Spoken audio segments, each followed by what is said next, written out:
सोलापूरमध्ये राष्ट्रवादीच्या युवक नेत्याचं आत्महत्या प्रकरण आणि या प्रकरणी ओंकार हजारे आत्महत्या प्रकरणी 7 जणांवर गुन्हा दाखल करण्यात आलेला आहे। माजी उपमहापौर पत्नीसह 7 जणांवर गुन्हा दाखल करण्यात आलेला आहे।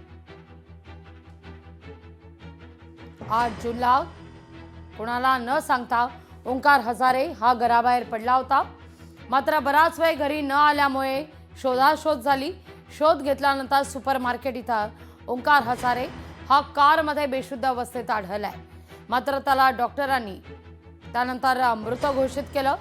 ओंकार हजारे हा अजित पवार यांच्या राष्ट्रवादी युवक काँग्रेस सरचिटणीस म्हणून कार्यरत होता। यांच्या पक्षाचा ओंकार हजारे यांच्या आत्महत्या प्रकरणी माजी उपमहापौर नाना काळे, त्यांच्या पत्नी स्वाती हजारे, ज्ञानेश्वर पवार, जयश्री पवार, मंगेश पवार यांच्या विरोधात गुन्हा दाखल आहे।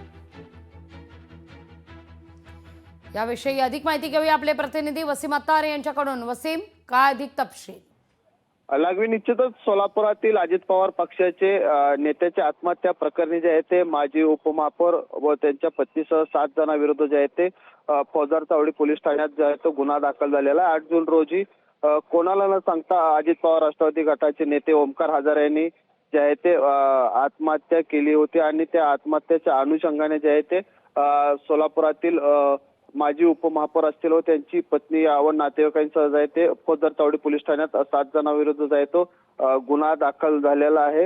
ओंकार हजारे हे अजित पवार गटाचे युवक काँग्रेसचे सरचिटणीस होते आणि ते कार्यरत देखील होते। मात्र घरगुती त्रासामुळे जे आहे तो त्यांनी हा आत्महत्याचा पर्याय निवडला असल्याचं समोर आलेलं आहे। निश्चित धन्यवाद वसीम, तुम्ही दिलेल्या एकूण सविस्तर माहिती करता।